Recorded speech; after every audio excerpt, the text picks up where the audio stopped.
So this is going to be our second part of the node. I'm going to be using my eraser a little bit and my tortillon, but also still working back and forth with the pencil.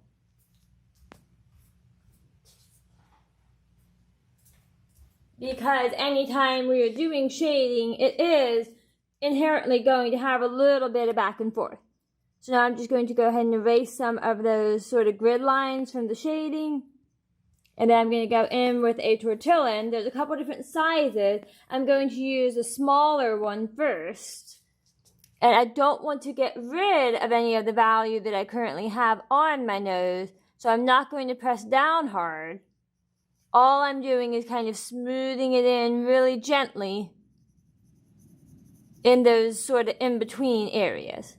You don't want to use a tortillon very much in your darkest darks, simply because it's going to take some of that value off the page and make it less dark.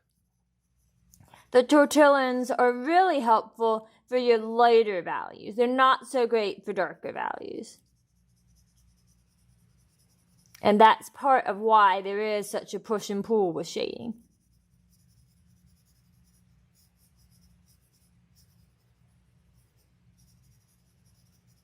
So right now I'm just kind of barely pressing down with my tortillon, just enough to kind of soften some of that shading, especially as I'm getting towards those lighter areas.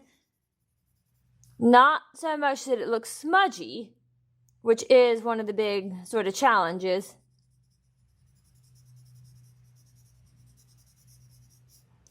But enough that it looks smooth there.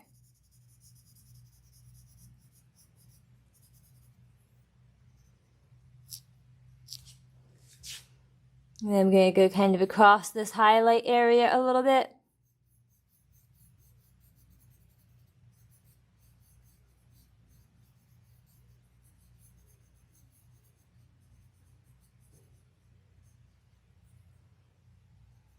Soften this reflected edge a little.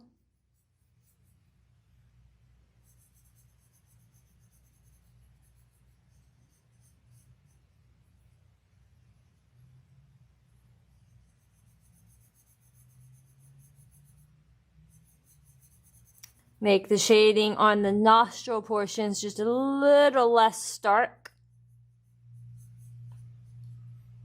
And then use it just a little bit on the spot under those nostrils to show where it would then go down into the lip area.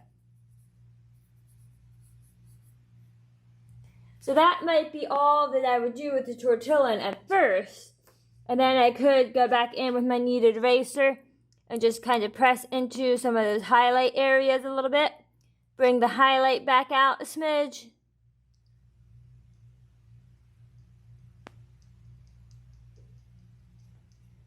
And then I'd go back in with my pencil to continue improving and making things a little more accurate there.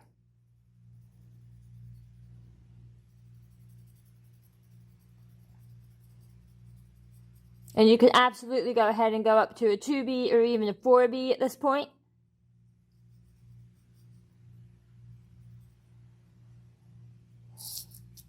But like I said, for the purpose of the demo, I'm just going to use the HB or the number 2 in case some of you only have access to that one.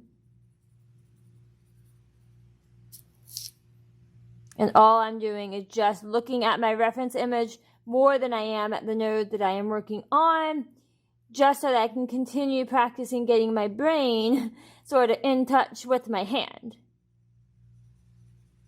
Because the goal is eventually for you to be able to look at something and for your hand and your brain to be able to sort of synchronize and work together so that your hand sort of moves along what your brain sees. I know it sounds weird, but it will really improve your shading once you can do that. It does take practice. It takes a lot of time, a lot of effort, and some commitment to it.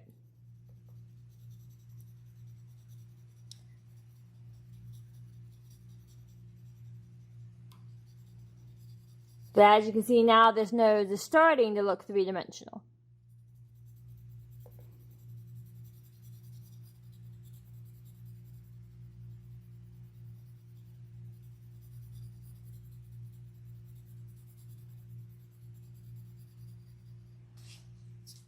So then obviously the shading on the outside of the nose, the shading sort of around the nostrils, all of that would mostly be contingent upon the person's face.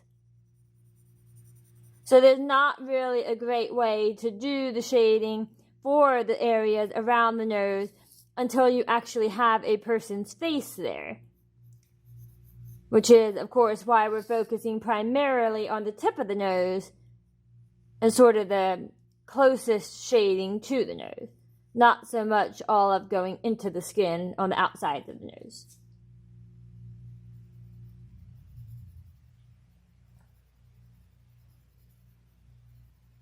And remember, even the spot where your nostrils have the hole, it's going to still be a graduated value scale. It's going to get lighter as we move down away from that hole because it's darkest up in the hole. And then as you get down into the lip area, it's going to get just a little bit lighter.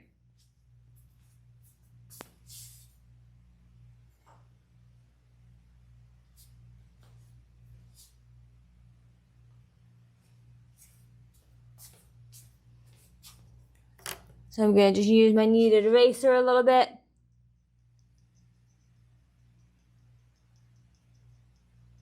Just kind of take away some of my outliney areas.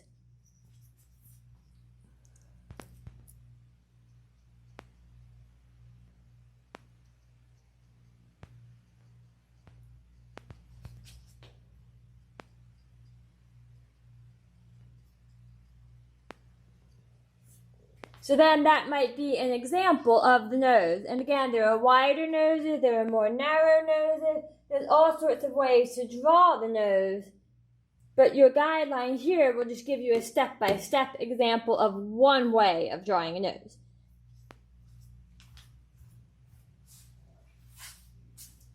And just so that you can see sort of how the different noses change, each and every single one of these noses has been drawn. I've done a demo using the exact same packet, and you can see that each nose looks a little bit different. And there's not anything necessarily wrong with that. So each nose is going to look a little bit different, and that's perfectly fine. The main thing is that you want to practice getting your shading and your detail so that that nose looks as three-dimensional and realistic as you can possibly make it at this particular point.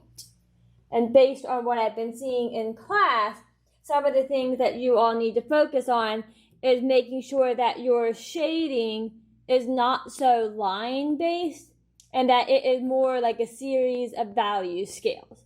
So anytime you are doing shading, especially in those shadow areas, like I was showing you, really make sure that you fade that value out. Don't just have it be a line or have it be a spot. So for instance, in this one, I'll zoom in a bit. It's probably one of my stronger nose examples, but you can see there's no real lines in it. There's lots of different value scales, there's lots of different values. So dark to light and everything in between is going to be essential to making sure that your nose and your eye and your lip all turn out realistically.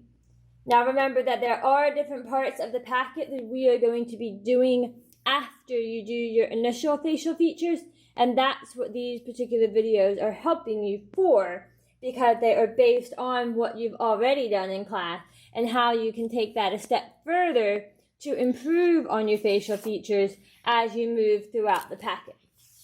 So now you've seen the eye video and you've seen the nose video. The next series of videos are going to be where I'm showing you how to draw the lips. And I will either show you the lip from your particular demo, or I will show you one of the lips from a different example within your packet.